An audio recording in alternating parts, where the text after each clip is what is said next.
네, 안녕하세요. 오케이컷 권종우입니다. 이번 영상은 니콘의 Z28mm f2.8 SE 렌즈 리뷰입니다.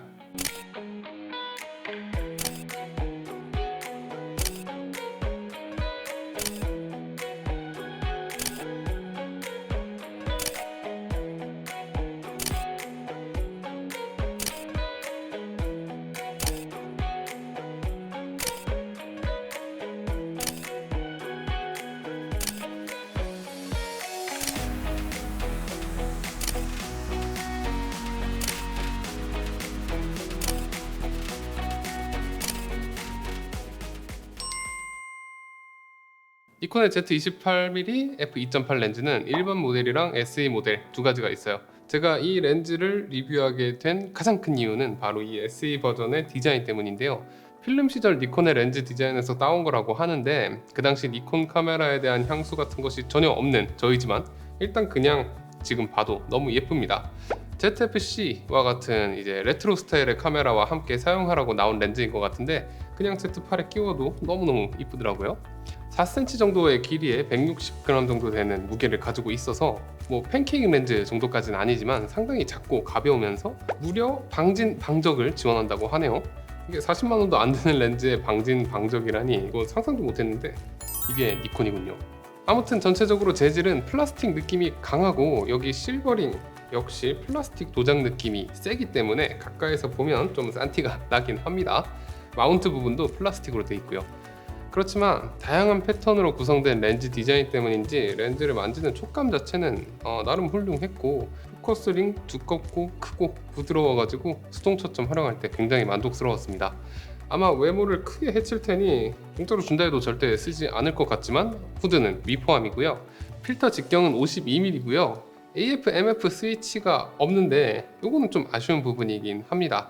하지만 가격이랑 나머지 외모가 워낙 훌륭하기 때문에 외관에서 느껴지는 전반적인 만족도는 상당히 높았습니다. 네, 그 다음은 화질 살펴봐야죠. 렌즈 리뷰니까. 이 렌즈에는 비구면 렌즈가 2개 들어가 있는데요. 화질은 뭐 그냥 데일리로 쓰기에는 나쁘지 않다고 생각하지만 뭐 객관적으로 좋은 렌즈들이랑 비교해서 훌륭하다 할 정도는 아닙니다. 중앙부 선예도부터 한번 살펴보시죠. 우선 f2.8에서도 딱히 나쁜 편은 아니지만 f4로 쪼아도 더 좋아지지도 않습니다. 신기한 건 f5.6이나 f8, f11 정도까지 가도 화질의 변화가 크게 일어나지 않더라고요. 주변부는 f2.8에서 선예도와 컨트라스트가 모두 떨어지는 편이고 f4, f5.6까지 올라가면 드라마틱하게 좋아집니다. 하지만 f8부터는 다시 선예도가 떨어지기 시작해서 f11부터는 좀 많이 떨어집니다. 줌렌즈긴 하지만 제가 보통 화질 테스트할 때 비교군으로 많이 사용하는 것이 각사의 표준 줌렌즈인데 니콘의 경우에 Z2470 f2.8S 렌즈죠. 이 2470 렌즈의 28mm 부분이랑 비교를 하면 중앙부는 2470 쪽이 확실히 선예도, 컨트라스트 모두 좋고요. 주변부 역시 2470 쪽이 훨씬 더 좋은 모습을 보여줍니다. 중앙부는 렌즈의 가격 컨셉을 생각해봤을 때 충분히 저는 만족스러웠고요. 주변부 화질은 상황에 따라 다소 아쉬움을 느낄 수 있을 것 같아요. 니콘은 고급 렌즈 라인인 S렌즈에서 STM 모터를 쓰고 있는데 이 렌즈는 S렌즈도 아닌 주제에 S렌즈와 같은 STM 모터를 사용한다고 하고요. 멀티포커스 방식을 채용해서 AF 속도, 정확성을 올린다고 합니다. 실제로도 오토포커스 속도가 꽤나 괜찮은 편이고요. 소음이 특히나 굉장히 잘 억제되어 있기 때문에 영상 촬영 등을 할 때 거슬릴 일은 전혀 없을 것으로 보입니다. 들릴지 모르겠지만 한번 들려드릴게요. 안 들릴 것 같아. 포커스 브리딩 역시 엄청나게 잘 억제되어 있는데 역시나 영상 촬영을 하실 때 거슬리는 부분이 하나 줄어들 것으로 보이고요. 접사 배율은 평범한 편이고 최단 거리가 19cm라서 상당히 다가갈 수는 있는데 28mm 화각의 한계로 접사 배율이 0.2배 정도에 그칩니다. 하지만 28mm 렌즈로 접사를 찍을 일이 그렇게 많지는 않기 때문에 개인적으로 크게 아쉬운 부분은 아니었습니다. 네, 그 다음에 살펴볼 부분은 왜곡이랑 비네팅인데요. 왜곡의 경우 바디 내에서 왜곡 보정이 강제로 켜지게 되고 라이트룸 같은 데서 조절을 할 수가 없습니다. 이 부분은 아쉬운 부분인데 캐논의 RF 28mm 렌즈 같은 경우에는 바디 내 왜곡 보정이 강제로 켜지는 것까지는 똑같지만 라이트룸에서 그 왜곡 보정을 끄거나 조절을 하거나 할 수 있거든요. 광각에 가까운 렌즈일수록 왜곡 정도를 조절하다 보면 좀 더 재미있는 앵글이 되는 경우도 많고 활용할 여지도 많은데 좀 아쉽습니다. 또 비네팅의 경우에도 f2.8에서 좀 심한 편이긴 하지만 f4까지 쪼으면 대부분 사라지고요. 비네팅의 경우에는 바디 내에서 보정의 정도를 조절할 수 있긴 하지만 이 역시 라이트룸 렌즈 교정에서 비네팅의 양을 조절할 수가 없는데, 마찬가지로 각 렌즈가 가지고 있는 비네팅 효과를 좋아하는 사람으로서 좀 아쉬운 부분입니다. 보케는 조리개날이 7매고 28mm 렌즈로 큰 보케를 찍을 일이 많지는 않지만 그럼에도 불구하고 보케는 상당히 예쁜 편이라고 생각해요. 보케 주변에 테두리가 살짝 보이긴 하지만 심하지 않고요. 주변부에는 럭비공 모양의 왜곡이 나타나지만 f4까지 쪼으면 사라지고 대신 f4까지 쪼으면 다소 각이 지기 시작하는 것을 볼 수가 있습니다. 보케가 안 이쁘면 실제 촬영에서도 포커스 안 맞는 부분이 지저분해 보일 수 있어요. 하지만 이 렌즈는 충분히 아름다운 배경 흐림을 보여줍니다. 근데 플레어 같은 경우에 상당히 색깔도 그렇고 형태도 그렇고 제 기준으로는 정말로 심플하면서도 예쁜 모습을 보여줘요. 아무래도 고스트가 못생기면 역광 촬영이 조금 꺼려지기 마련인데 실제로 촬영할 때도 굉장히 자주 사용하게 되었고 활용하기 쉬운 플레어 형태를 가지고 있다고 생각을 합니다.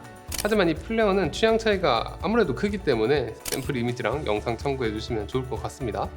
그리고 빛갈림은 한번 보면 사람마다 판단 기준이 다르겠지만 제 기준으로 빛갈림이 없다고 생각하고 쓰는 게 나은 렌즈라고 생각합니다. 그 다음은 보정으로 없애기 힘든 축상색 수차인데, 이 축상색 수차 같은 경우에는 f2.8에서 마젠타 그린이 살짝 관찰되긴 합니다만 역시 크게 거슬릴 수준은 절대 아니고요. f4 정도까지 쪼으면 거의 없어집니다. 전체적으로 색수차에서 아쉬운 모습은 전혀 없었고, 요즘 렌즈들은 저렴한 렌즈라도 진짜로 색수차 억제가 잘 돼서 나오네요. 네, 이 렌즈를 제가 구입한 이유는 정말 외모 100%였고 그렇기 때문에 똑같이 생긴 세트 렌즈죠. Z28mm f2.8 SE 렌즈랑 Z40mm f2 SE 렌즈, 이 둘 중 무엇을 구입할지 고민을 꽤 많이 했습니다. 두 화각 모두 일상이건 스냅이건 가릴 것 없이 편하게 찍을 수 있는 만능 화각이니까. 하지만 제가 아기를 키우다 보니까 아기 키우다 보면 이제 제 피사체랑 거리가 굉장히 저랑 가깝거든요. 그래서 요새는 아무래도 28mm를 엄청 많이 쓰게 되더라고요. 그렇기 때문에 최근에 캐논의 RF 28mm f2.8 STM 렌즈를 리뷰했음에도 불구하고 니콘에서도 Z28mm f2.8 SE 렌즈를 구입하게 됐습니다. 사실 캐논 RF 28mm 렌즈가 너무 작고 예쁘고 성능까지 너무 좋아가지고 이 Z28mm 렌즈는 만족감이 좀 많이 떨어질 거라고 생각했는데 써보니까 또 전혀 그렇진 않았습니다. 화질은 물론 기존에 사용하던 상업용 렌즈에 비해서 떨어지는 모습이고 당연하죠.